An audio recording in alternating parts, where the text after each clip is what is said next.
করতে পারে, কিন্তু অহেতুক আবেদন করাটা বাঞ্ছনীয় নয়। ঠিক হয়ে যাবে দাদা, একটু মানুষের মনে আঘাত লাগে আবার ঠিক হয়ে যাবে। মানুষ তো আবেগপ্রবণ, এত বড় খেলা, এত আবেগের খেলা চলছে, একটু 19-20 মানসিকতা এসে যেতে পারে, আবার আশা করি ঠিক হয়ে যাবে। আমগ্রাম নজরুল স্পোর্টিং ক্লাব খুব নামকরা ক্লাব, একটা সময় বহু জায়গায় তারা টুর্নামেন্ট খেলেছে, তারা খুব সম্মান দেওয়া নেওয়া বিষয়টাকে বোঝেন, টুর্নামেন্ট কমিটির সমস্যার কথা বোঝেন। আশা করি আমরা আর কিছুক্ষণের মধ্যে পরিস্থিতি শান্ত হতে দেখবো, আবার আমরা খেলা শুরু হতে দেখবো। আমি দেখতে পাচ্ছি মাঠের মধ্যে গেছে,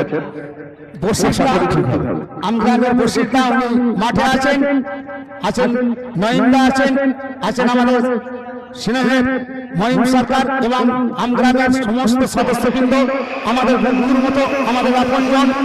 তাই এদেরকে অনুরোধ করবো যাতে করে সুষ্ঠুভাবে খেলাটা চালিয়ে নিয়ে আজকের এই টুর্নামেন্ট আমাদের সফলভাবে সমাপ্ত হয়, সেজন্য ওনাদের সহযোগিতা কামনা করবো। দেখতে পাচ্ছি বসিরদা ইতিমধ্যে মাঠের মধ্যে রয়েছে।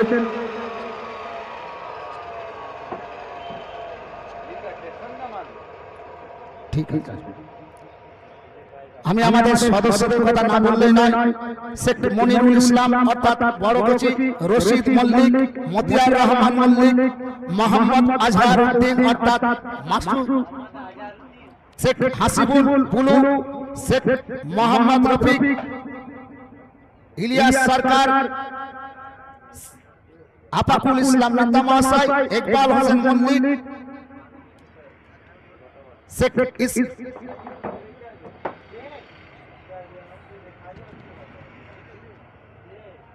শামীম মল্লিক, শেখ সাহেব অর্থাৎ শাহাবুদ্দিন, শেখ আব্দুল রউফ বাদু, গিয়াসউদ্দিন।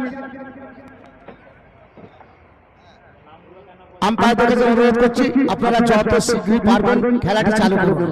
উভয় দলের প্লেয়ারের কাছে অনুরোধ করছি যে আপনারা অন্তত খেলার সুযোগ মনোভাব দেখিয়ে আমাদের এই টুর্নামেন্ট যাতে করে বিঘ্নিত না হয়, যত তাড়াতাড়ি পারা যায় এই টুর্নামেন্ট সমাপ্ত করতে হবে।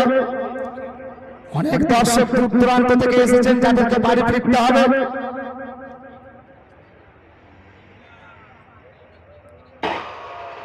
আমি দেখতে পাচ্ছি মহিম সরকার উনি যাচ্ছেন মাঠে। যাই হোক আমি বললাম যে ক্রিকেট বা ফুটবল বা যে কোনো খেলা বিরাট আবেগের বিষয়, তো তাৎক্ষণিকভাবে মানসিকতা